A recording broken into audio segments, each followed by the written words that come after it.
because the story with Canon is really a classic example of textbook co-opetition. We've been working with Canon for more than 30 years, 31 years, and we built the leading printing business together with them.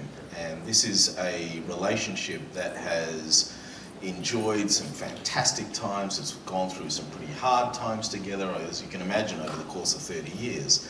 At the same time, we've been the deepest of competitors in the inkjet market, and we are able to manage that relationship incredibly effectively. We're really happy with our A4 portfolio. The print intelligence line that we launched together with Canon this year, of course under the HP brand, is second to none. We have the world's most secure printers. There's a lot of deep research and development that goes on between our two companies. And it was very important to me that Canon understood what we were doing here. So I personally went to Japan to meet with Mirai-san, the president and chairman of Canon, and we spoke about this face to face. And he understands our intent to continue to drive our A4 business just as we have for the past 30 years. This is all about accelerating our entrance into the $55 billion A3 copier space. We believe that technology in that part of the world is very dated, it's very old, it's based on very complicated machines. And I know you know a bit about this industry, but the A4 copier space is all about service. And if you can lower the cost of service, you can either translate that to a lower cost per page to the customer, or the partner can enjoy an increased margin set. And so what we have here, with more than 6,500 patents, with more than 1,300 R&D engineers, and these guys are the best engineers in the business. You can imagine working for Samsung is the dream of most Koreans, so the best and the brightest only get to come into this company, and we get to be the beneficiaries of that as we really embrace on disrupting the A3 printer market with both our page-wide technology and the technology that we acquired from Samsung today. So steady as we go, continue focus on our A4 business with Canon, and this is all about accelerating what we always said we were going to do, accelerating our growth into the A3 copier space. And asking the second question, the page-wide and the laser products will have something in common, which is they are based on this in a printer architecture that, as Dion was saying, will enable us to reduce the service cost. The difference is for what type of applications we will position each. For customers that want occasional color, page-wide is the right solution, and they can get up to 40% lower cost per copy. For customers that will be printing more intensively or color intensively, the laser percentage will be the best product. Great, next question. Hi, thank you. Stephen Swift from Ideas. Firstly, great presentation this morning, high energy, really dynamic, and we work closely with the channel, and I can tell you that acquisition, the new A3 products from Samsung, they are really excited about. So thank you. So two questions related to that. First, can you just clarify what exactly you are buying from Samsung? Does it include the manufacturing assets and the supply chain, and how will that affect the economics of the hardware and the supplies? And a related question, in the recent results announcement, I think I'm right in saying that HP forecasts that the supplies revenue would continue to be challenged, maybe negative, trend until the end of 2016, and then would pick up from 2017 onwards. Is that based on this acquisition, or is there more? How is that going to be? Because that is key. That supplies revenue is going to be key to the future. I think we all understand. So I'd like to comment on that. Sure. I'll let you take the first one. I'll take the second. Sure. We are buying the whole business unit that Samsung had working on printing. It means the R&D engineers, the supply chain, and the sales and support teams that they have all over the world. So we're buying the whole unit, and we will be integrating the different organizations into our groups. The R&D team will be part of what we call the global business unit, and they will stay focused developing A3 printers, and we will be integrating supply chain into our supply chain organization, and the sales and support teams into our teams. And as far as supplies goes, I'll correct you on one point. We've consistently said that our supplies will stabilise in constant currency by the end of 17, not the end of 16. And given the fact that this transaction most probably will take about 12 months to complete, it doesn't have really any impact on that supply stabilisation. The clocks coincide. So we still expect to stabilise our supplies business in constant currency by the end of 2017, and this acquisition will of course fuel our growth beyond that. Awesome. Next question. 大家好，我是来自中国的媒体。是这样的，这个惠普的2块主要业务，一是 PC， 另外一块是打印机。事实上呢，从这个全球市场来说的话 ，PC 这块一直以来说是这几年来说的话，呈现一个负的增长。这是一。从这个打印机业务角度来说呢，其实很久以前吧，就是我们称为它是一个。边缘化的一个产品线了，为什么呢？就是说它跟这个客户业务的结合的不是特别紧密，所以这2块业务对我们来说其实是看着光明并不是很前途吧，这么想的。所以我的问题是说，请这个 Dion 可以跟我们聊一下，从这个2块业务的角度来出发，各自的这个前途和这个增长的潜力的空间在哪？这是我的问题，谢谢大家。Well, translator to this question from a business partner in China. The question is about HPI's market potential. We know that since the separation, now you have mainly 2 categories. One is PC, one is printer. And these 2 areas, we so far haven't seen many positive news. For the PC market, we see there's negative growth. And for the printer market, normally it's just a part of the services of the company, but it's not closely related to the core business of it. Therefore, we want to ask Dion, what is our view of HP's future in perspectives of these 2 business lines, and what are the market potentials you see? 谢谢早上好。It's a great question. I think the best way to answer it is to reiterate what our strategy is. Our strategy is really anchored on 3 pillars. The first pillar is our core, and this represents the vast majority of our approximately $50 billion business, and it's our traditional categories of printing and personal systems. And we need to be excellent in the core. We need to deliver sprinkles of magic and differentiate ourselves and choose to play where we want to play for profitable growth. And I think Ron and Enrique are both optimizing the businesses to be very selective about which parts of the business we go after. There are indeed pockets of growth in both of these mature categories. But if we accept that they are mature categories, and we do, we think we can still grow in our core. It requires us to run faster than our competition. It requires us to innovate. It requires us to have the best channel network across the globe. But our growth, our real growth, is more likely to come from, over the next 2 to 3 years, the second pillar, which is what we call our growth segment. And there's 3 major initiatives in there. The first is the A3 copier space. And with our investment today, we're showing our commitment to absolutely go after that $55 billion market, where today we're largely underrepresented. We have 40% market share in the A4 printing market and less than 5% market share in A3. That represents a great growth opportunity. The second is commercial mobility. Ron was talking about that on stage, a great new market for us that we're very excited about. And the third is a business we don't often talk about. It's our graphics business. This is a business that is largely still today done in an analog fashion of printing presses, and we're transforming that to digital. And this business continues to grow every single quarter. So over the next 2-3 years, those 3 initiatives will drive increased growth over our core business. And then the final area, the final pillar that we talk about is our future. And this is sort of in the 3 to 10 year horizon. This is what we call blended reality, immersive computing and 3D printing, where immersive computing is the on-ramp and 3D printing is the off-ramp. We didn't get into 3D printing to be part of a $5 billion industry. We got into it to disrupt a $12 trillion industry. We're super excited by the technology that we have, that we're leveraging from our core business in order to drive that. And underpinning all of that is services and solutions, where we're also underpenetrated today, and that will give us the ability to add incremental revenue streams in the future.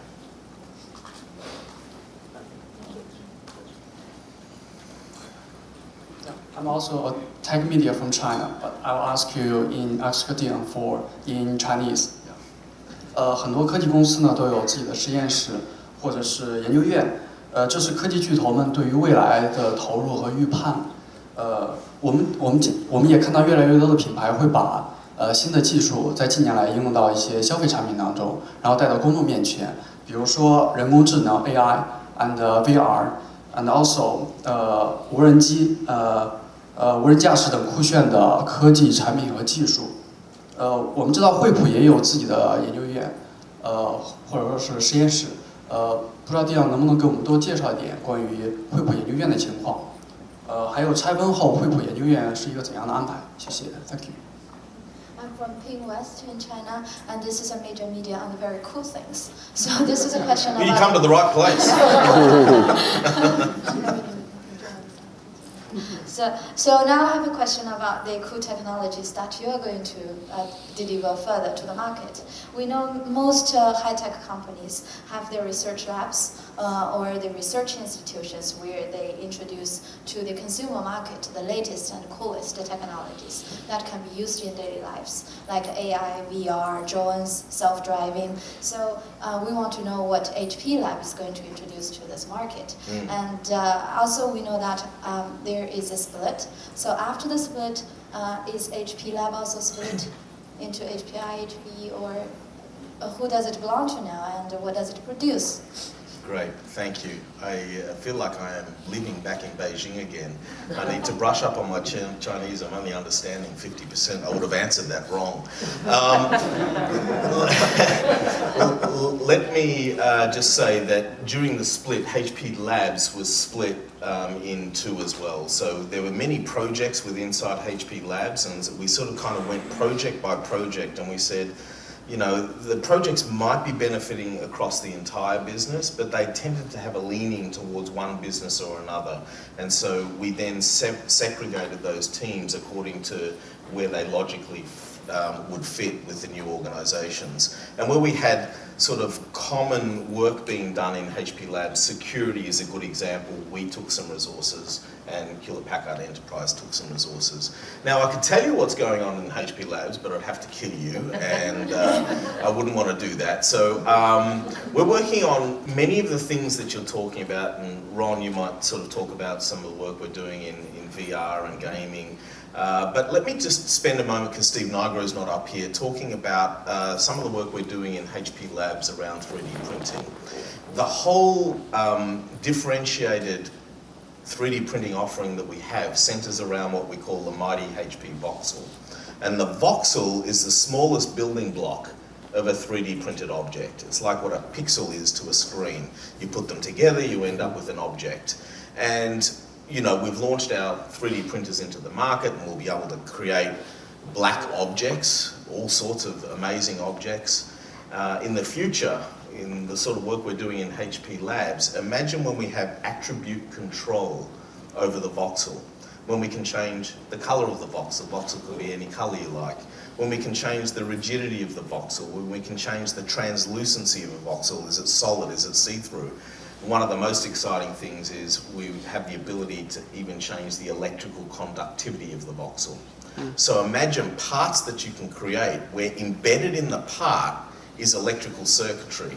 And we demonstrated this at our launch. We had a chain link that had sensors built in, and as you hung a weight on that chain, it would tell you exactly how much load is on that chain. So let your imagination run wild. Imagine you printed a knee. That knee was inserted in the body, and it was digitally reporting to the doctor how the knee was doing, or the therapist who was getting you back up and running, or the crown that you have printed in your mouth. How's that performing? Is it decaying? Is it about to crack? Before you ever have a toothache. Imagine the ability to print parts on a plane that when a pilot is walking around looking for visual inspection of cracks, doesn't have to do that because the part is reporting when it has a fracture. These are all the things that we're doing inside HP Labs. They're over a long period of time. That's the nature of labs, but it's truly industry transformational, and it's only available from HP. And just to build on that, from first of all, we're trying to make our core cool. So I would argue the Spectre 13 is super cool, and more importantly, customers think that's super cool. It's bringing customers back to PCs. Actually, there was a tablet rage, and this great design capabilities, whether it's the Spectre 13, whether it's attachables, whether they're convertibles, consumers think they're cool. Second, we have been very aggressive on the gaming. We really started with nothing 2 years ago. And we've scaled our gaming business, and specific to China, in 3 minutes, we sold 5,000 of our brand new gaming device on JD.com. So we're seeing a fantastic success, especially in China on that. We just launched the Omen X, which was that great looking device that was on display with the liquid cooling. And we also announced our VR partnership with HTC for the Vive. We've seen a lot of traction with that. It seems to be the out in front VR solution, and we're thrilled to be partnered with them. We announced our mobile VR solution, the backpack, and the traction beyond on that has just been phenomenal. So you'll see us accelerate that to market. But where we're really excited and taps into the muscle of our partner network is taking that VR and that VR backpack to commercial applications. And as Dion said, we can't talk more about that, but you'll see that take that know-how to commercial VR, AR applications. Now we'll try to do some speed dating so we get Yes. through some more questions. Thank you.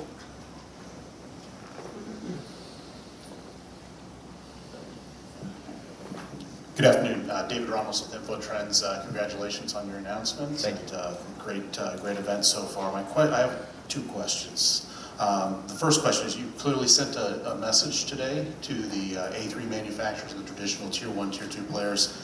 What percentage of this shift of 80 to 87% via channels will come via the A3 channel, specific to moving that lineup?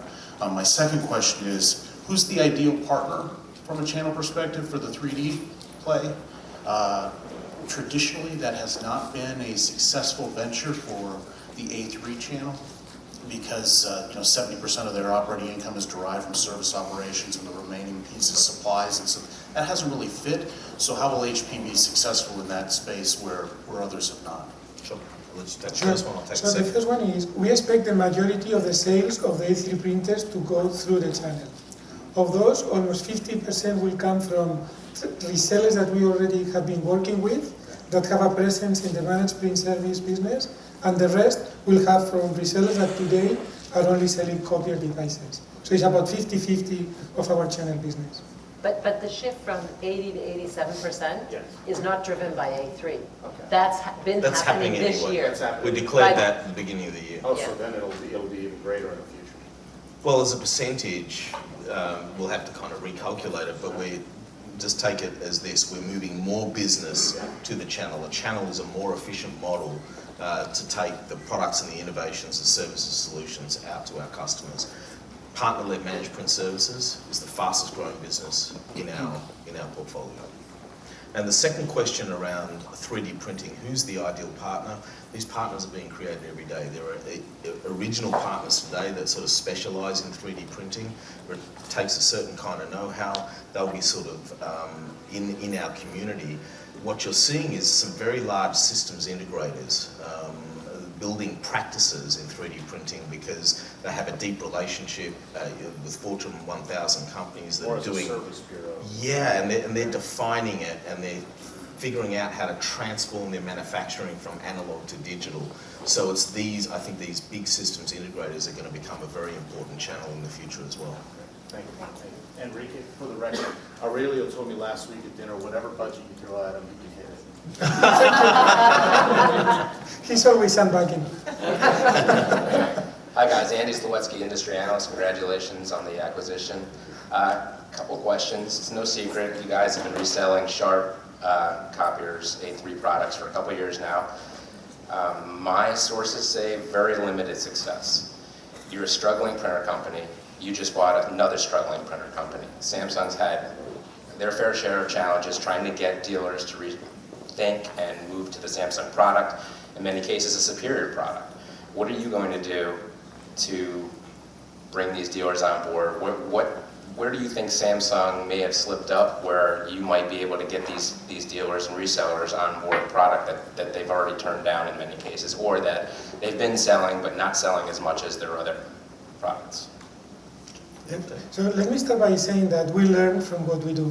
And what we learned is that competing in the copier market with a non-differentiated copier was clearly not a winning proposition. And this is what we have changed. We are not introducing a portfolio of copiers, we're introducing a portfolio of printers that have disruptive capabilities that will be able to compete head-to-head with copiers, but offer a lower service cost.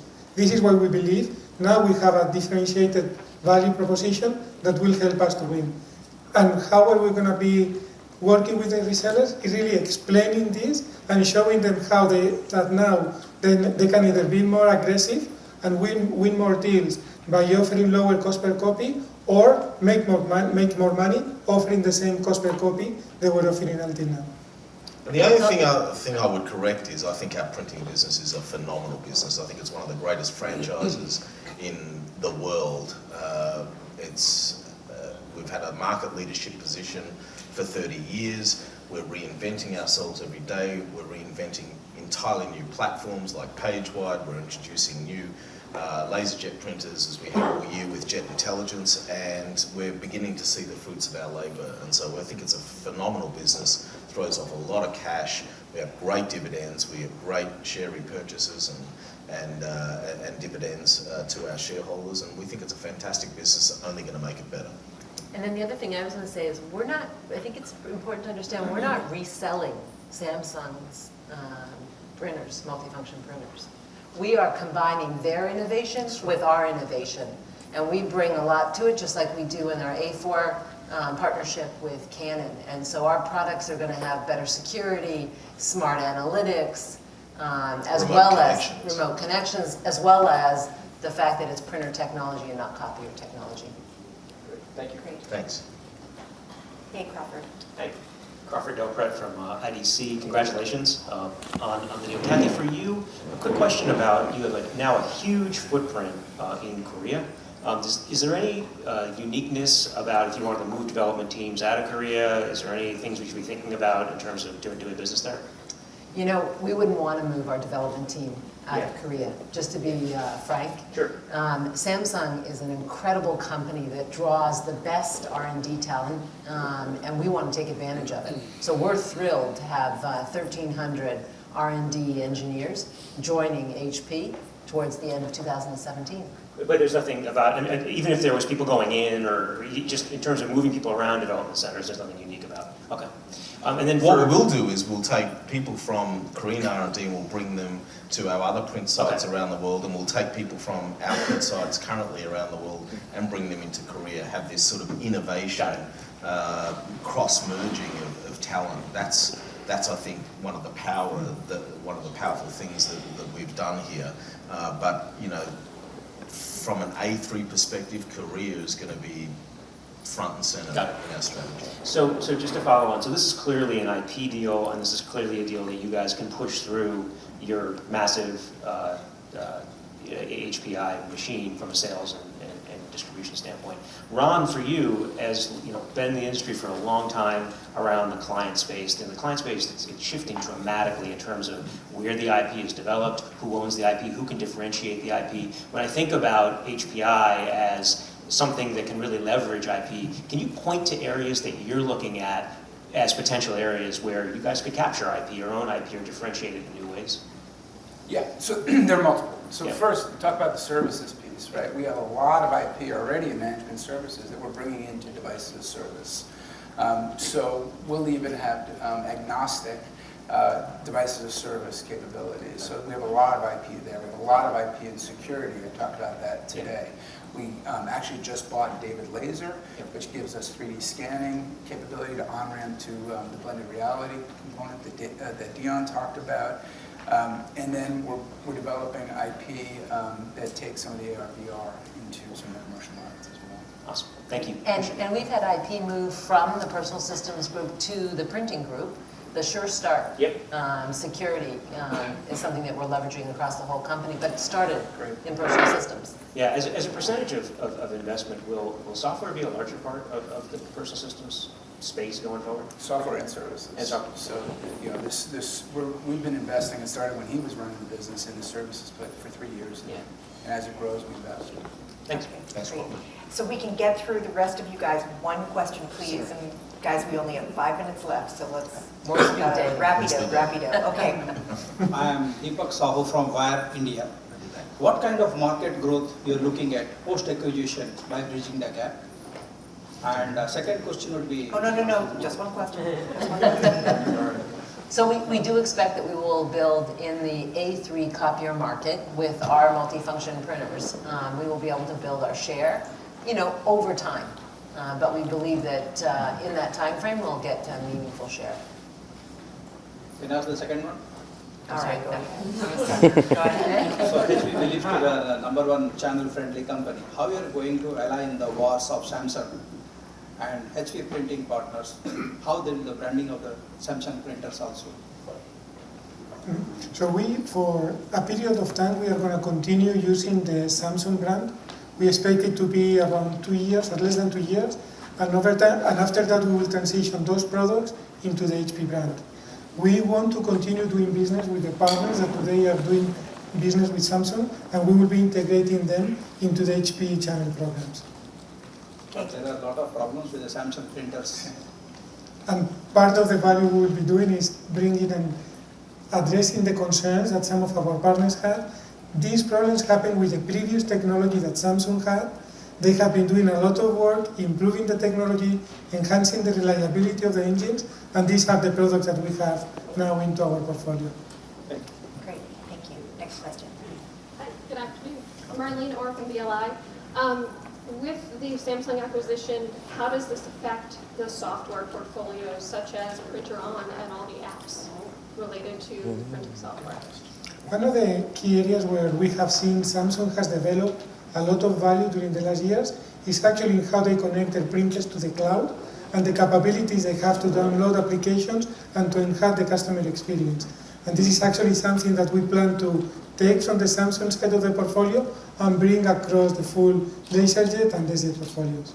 Can you comment on time frame? As soon as we start, you know that the acquisition has been announced now. It will be completed by the end of 2017. So as soon as we close, we will start working as fast as possible on that. Thank you. Hi, I'm Sean from Tech Day in APAC, and really my question is on the copier side as well. You have to teach your existing channel partners how to sell copiers, but you have to recruit new channel partners. So I just want to sort of understand how you're going to recruit them and who is selling the 95% of those sort of copiers and the A3 devices that you're not getting right now. So this is why the previous question about the channel, our channel sales of the A3 products is going to be a combination of partners that today are working with us that have developed a managed print service capability during the last 2 years. And this is the fastest growing part of the managed print service business. And new resellers that until now have been selling only copier products from our competition now. Many of these resellers were also selling A4 printers from HP. So part of the value proposition for them is going to be, you were buying A4 printers from us, now you can also buy A3 printers from us that have disruptive value that can help you to make more money or win more deals. And we've already started that journey. We're already in deep discussions with the largest copier partners across the planet. We've gone country by country, we've mapped them. We know where they are down to the region. It's a very sort of gerrymandered kind of structure that is set up there. So we have a lot of work to do still before we physically start shipping the products, but we've made great progress over the past 6 months. And actually it's not only that we know who they are. If you look around the next 2 days in the conference, we have most of the largest copier resellers with us during the next 2 days. So out of that 95%, what is direct though, like Xerox actually selling direct to clients or those sort of things, bits that you can't possibly address? Well, at the end, it's not so much of how products are sold, it's how do we compete for the end user. Our play for the majority of the market is going to be through the channel. For very large corporations, we will maintain our direct approach, which is what we are doing today in managed print services. So at the end, for us also, it's going to be a combination of direct for customers that are very large or that have a global presence, and for the rest of the market, we will go through the channel. And for those of you who still have questions on A3, we'll be doing a deep dive after this session for media, specifically to answer kind of the next level down on questions. Just to close, thank you.